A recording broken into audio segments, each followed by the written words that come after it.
Hey everyone, welcome back to the ever-branching streams of Hypertime. I'm Ryan Howitzer and I'll be your guide.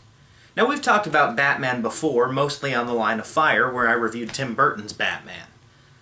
But here's a question a lot of writers have tried to answer over the years. What happens when Bruce Wayne gets old? The question of what happens to Batman when Bruce Wayne ages has been answered in several comics. Kingdom Come is a notable example, as well as The Dark Knight Returns and Batman Year 100. However, my personal favorite is Batman Beyond, the cartoon series that followed up Batman the Animated Series and the New Batman Adventures in 1999. I'm a child of the 90s, so I watched all the Bruce Timm animated series, including Batman Beyond. Now some of you out there may not be exactly familiar with the premise of Batman Beyond. Let's run through that. In the future presented to us in Batman Beyond, Bruce Wayne has been forced to give up the role of Batman due to his failing health.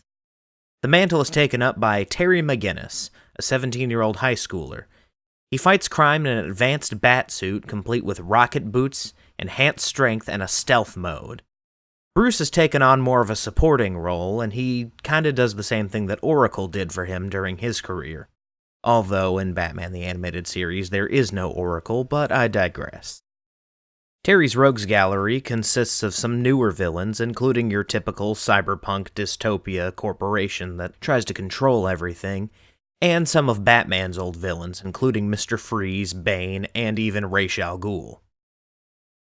As you may have just gathered, Batman Beyond is pretty freaking awesome. So of course, in the early 2000s, at the height of its popularity, Warner Brothers wanted to make a movie. After 1997, when Batman and Robin was released, everyone who'd worked on it, and all the executives at Warner Brothers, realized the movie was kind of a giant turd. They decided to cancel the sequel, Batman Triumphant, which we will be talking about eventually, and decided to move on to some other Batman projects that we'll be talking about eventually. Among those projects, there was a planned adaptation of Batman The Dark Knight Returns, Batman Year 1, and even a Batman vs. Superman movie. However, the one we're going to be talking about today is Batman Beyond. The movie was to be directed and co-written by Boaz Yakin, who had made Remember the Titans a couple years earlier.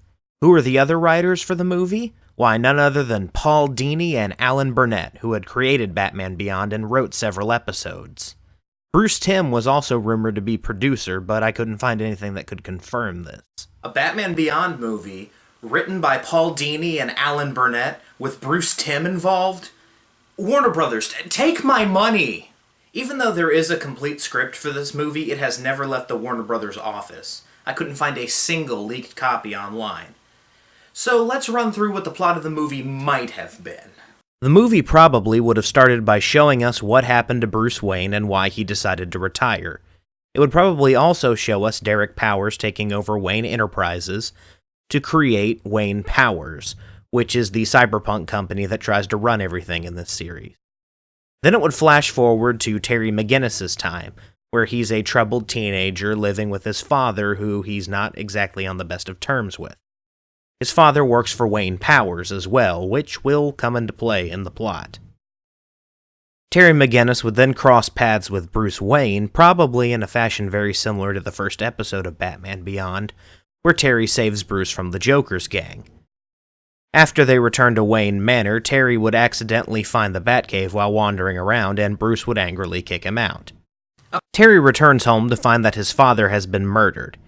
He later uncovers the fact that his father had information that would have greatly damaged Derek Powers' reputation.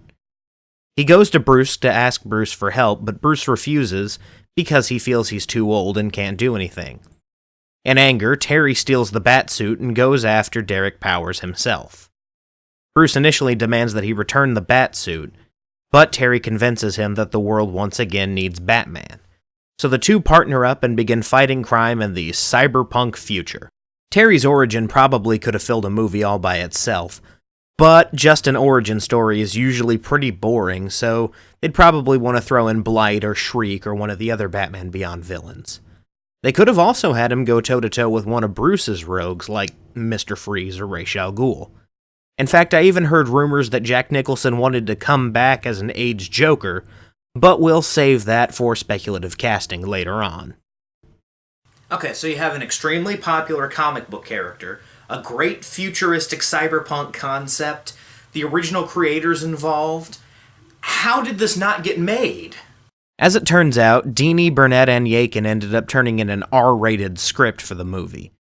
Instead of making them rewrite the script, Warner Brothers just decided to focus on the other Batman projects.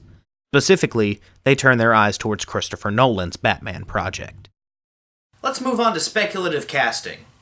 Just like the last video, there are a few rumored casting choices, and a few of my own sprinkled in there. There were two rumored casting speculations for Terry McGinnis that I kept unearthing as I researched the movie. The first one was Keanu Reeves, which would have been a logical choice in 2001, when he was fresh off of The Matrix and was one of the hottest action stars at the time. The second choice was Will Friedle, who voiced Terry on the cartoon.